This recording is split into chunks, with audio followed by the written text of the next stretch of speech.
What's up, metalheads? Lord Metal Blade is back, and welcome to a first in the Lord Metal Review series, a concert review. Now, I'm pretty sure you've read the title, saw the thumbnail, and the shirt. I'm going to be doing a concert review of the Legacy of the Beast tour from Iron Maiden. Now, they played at the Honda Center last night in Anaheim, California, which is actually not that far from Disneyland. This was my third time seeing Iron Maiden and second time seeing Trivium, but of course, seeing Iron Maiden with my dad, the person that got me into Maiden in the first place. What a show this was. My God, I have a lot to say and a little rant that I'm going to get into in a minute. But anyway, like I said, this was down at the Honda Center in Anaheim, California. And, oh my God, just this night was incredible. Everything about both bands were perfect. Now,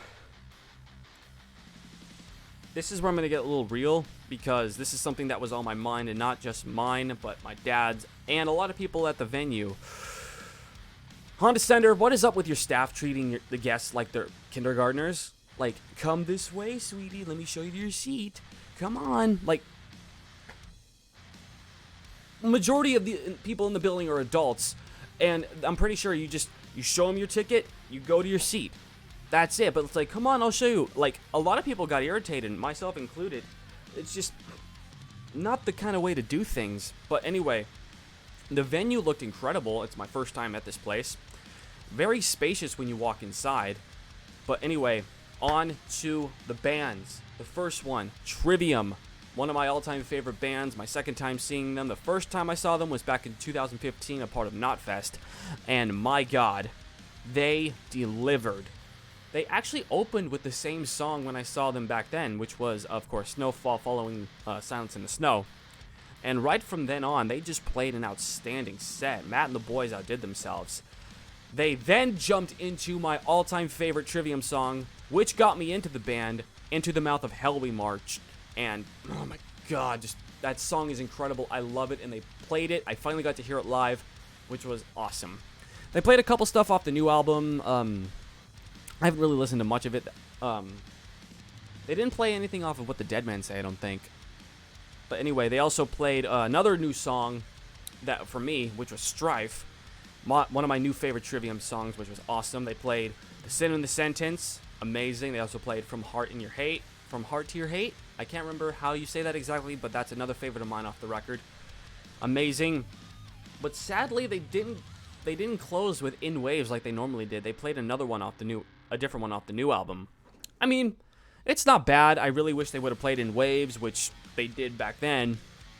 But other than that, their stage performance was just incredible. Matt and Corey's vocals were great.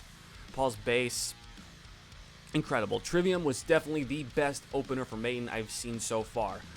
Back in 2010, when I saw them for the first time, Maiden, Dream Theater opened. I didn't see them. When I saw them 10 years ago in, I believe it was Irvine, Coheed and Cambria opened, and they were alright. They weren't that best, but this tour, probably the best Maiden one so far because of Trivium as well. And my God. And back to what I'm saying about the venue, lines were obscenely long. You can't really go anywhere. $35 for 2 beers. Like, I did drink a little bit, but not a whole lot. Mainly because of beer being expensive, and I didn't want to get plastered. But I wanted to drink a little bit for the show. And then we get to our headliners, Iron Maiden. A band with no introduction needed. They opened with Shinjitsu and jumped right into Stratigo afterwards. And just from then on, for how old these guys are and still kicking ass, being in their 50 plus 60s and having the amount of stamina and energy they have on stage, they have no signs of slowing down, even my dad has said. But they've also played, they played Number of the Beast, Run to the Hills, 2 must for them to play. Of course, Fear of the Dark, The Trooper, which makes me happy. Fear of the Dark and The Trooper are 2 of my favorite Iron Maiden songs. They played The Klansman and Sign of the Cross, which were, I believe, Blaze Bailey era songs, which aren't actually bad. Bruce makes them sound great. I mean, no disrespect to Blaze, but hey, you know, Bruce is the man. They also played, 2 songs were played last night that were the highlight for me. They were two Peace of Mind songs, Revelations and Flight of Icarus. Hearing those two songs live was just... There's something different when you go see Iron Maiden and then you go see them again and they play a song that you wouldn't even expect them to play. But of course they played them before, but like for me, this is my third time seeing Iron Maiden after 10 years and they play Flight of Icarus and Revelations. Two phenomenal tracks off a 1983 album. That album came out in 1983 and they're still playing it. Like, the fact they don't forget their work. But also, Run to the Hills, Iron Maiden, you know, the band's song, The Iron Maiden, and then, of course, closing with Aces High. I got a lot of footage on video. I wanted to get Fear of the Dark, of course, with the crowd chanting and everything. The Trooper, and then Aces High. Amazing, amazing stuff. They also played Writing on the Wall, which was a really good ballad off of Shinjetsu. And the crowd really got going during that song. I don't know what was with the people, but it just got into them. It was amazing. Writing on the Wall, fantastic track. But, like I said, their stage performance, not just stage performance, the stage setup, the props. Like, you listen to Aces High with them on stage, they have a massive World War II plane flying about and everything. You have all the backdrops. And then, of course, when the Trooper backdrop came, the crowd just exploded. I mean, you're talking about well over 1,000 people in this building just singing Maiden songs. And you're not just seeing, like, teenagers and adults. You're seeing little kids. Like, they had two big screens on either side of the stage, and there were a bunch of little kids in the front row singing Revelations. I mean, come on. This music will never die.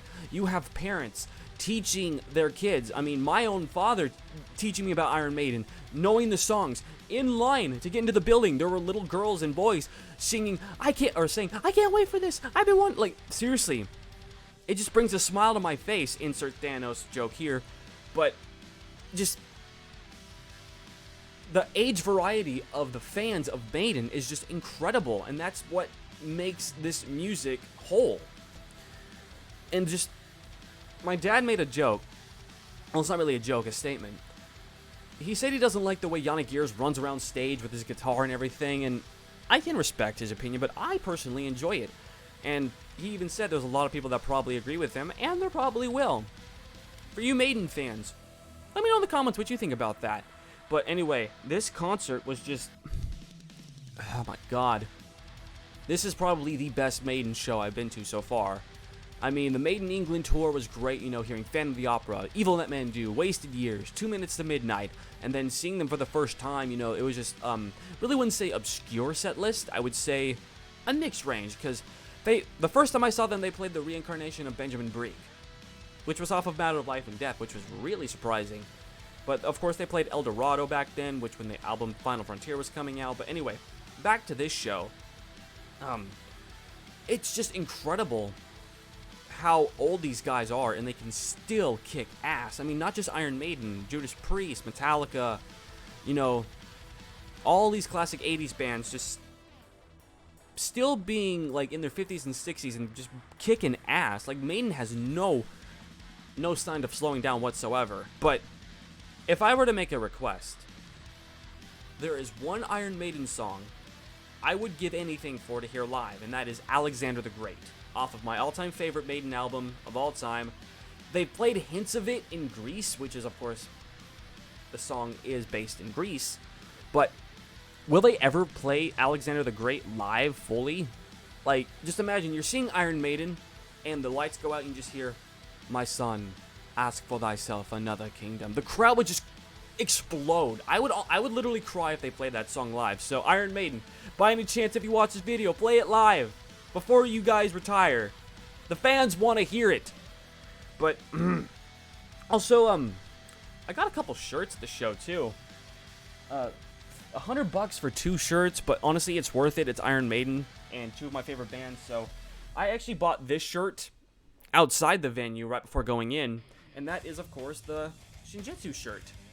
Now, this is the type of band shirts I love. I love the big design on the front here. Let me see if I can move over here. I love the big design on the front. And then on the back, it has the Legacy of the Beast tour dates on the back with Eddie on the bike, which is incredible. I love the design. I mean, they had other ones, but I wanted Jiu-Jitsu, and then I finally own a Trivium shirt. I'm not a fan of the new logo. I'm honestly not. This is the Trivium logo that I love. With Deadman and Dragons tour, it has the tour dates on the back. It looks incredible. Speaking of, I've always been thinking about doing a shirt collection video. If you guys want to see that, let me know in the comments. I've talked about it a few times, and I'd love to do it. But my room's a mess right now because I just got back, like, I want to say less than an hour ago. The drive there and back actually wasn't bad. It took us, like, what, 2 hours to get there? And almost 3 hours because of traffic. But if you have not gone to this show, I highly suggest you go, because I believe Trivium is going to be jumping off the tour soon, and then Within Temptation is going to be jumping on. Not saying Within Temptation is bad, I just don't listen to them. But if you're a Maiden fan, go see this tour. Go see Iron Maiden when you get the chance. They'll change your life. That's all I have to say. If I were to give this a metal score, I told my dad this, I give it a solid 10. This was probably the best Maiden show so far, and I honestly really want to see them again. I hope they come. Hell, I really be surprised if they came to my hometown. I mean, they did back in 2000 on the Brave New World tour. I wasn't even into metal back then. Anyway, guys, let me know in the comments what you think about the video. If you guys have been to the show or a show on the tour, let me know what you guys think. Thank you guys so much for watching. Leave a like, leave a comment down below. Don't forget to subscribe. I'm Lord Metal Blade, and I will see you metalheads in the next video.